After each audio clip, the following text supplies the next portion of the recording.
Donc là, on a une vue générale de l'endroit où va se placer les activités de l'hôpital, c'est-à-dire près du fenil qu'on voit sur la droite de l'image. Au milieu de cette grande plateforme, ça sera vraiment le cœur de l'hôpital.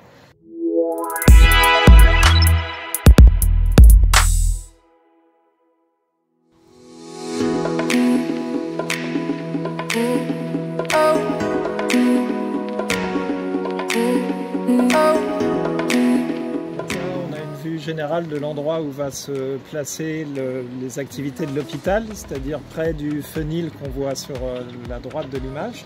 On va d'abord avoir la zone des box, des écuries pour les chevaux qui viennent en consultation ou qui sont hospitalisés. Au milieu de cette grande plateforme, ça sera vraiment le cœur de l'hôpital.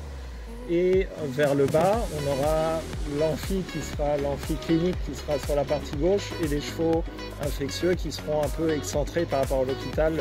Et enfin, là on voit tous les engins, ça correspond à la zone du parking client du futur hôpital.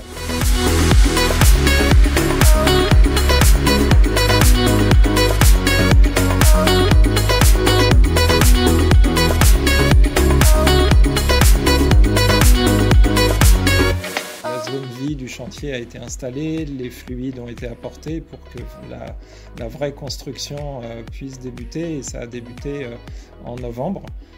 Voilà, par la complétude du terrassement et l'apport des différents réseaux sur les différentes parties du projet, parce que le projet ne comprend pas que des parties ENVA, il y a aussi l'agrandissement de l'ANSES, la création d'un amphi clinique qui sera connecté, qui sera bien sûr utilisé beaucoup par l'école vétérinaire d'Alfort, mais qui pourra avoir d'autres usages, des logements étudiants et très certainement également une zone, un espace vie entrepreneurial. Là, on est vraiment sur la préparation des zones de construction des bâtiments, et les bâtiments vont sortir du sol cet hiver.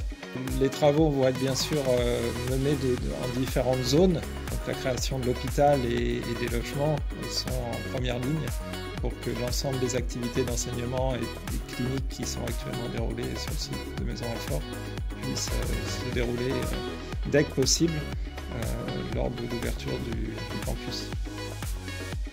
Très heureux de voir que ça démarre. Il y a eu 1 an et demi de forte réflexion à l'école. Il y a eu une analyse des forces et du projet. Effectivement, c'est un très beau projet pour l'enseignement et les activités cliniques de l'école, puisqu'on va pouvoir regrouper toute l'équipe pédagogique, clinique et scientifique. Je mets les activités de recherche dedans, évidemment, sur le même site, et avoir une synergie des équipements et des compétences. Donc l'objectif pour Normandie Equine Valley et pour l'école vétérinaire d'Alfort est que les travaux s'achèvent si possible fin 2024, livraison des bâtiments.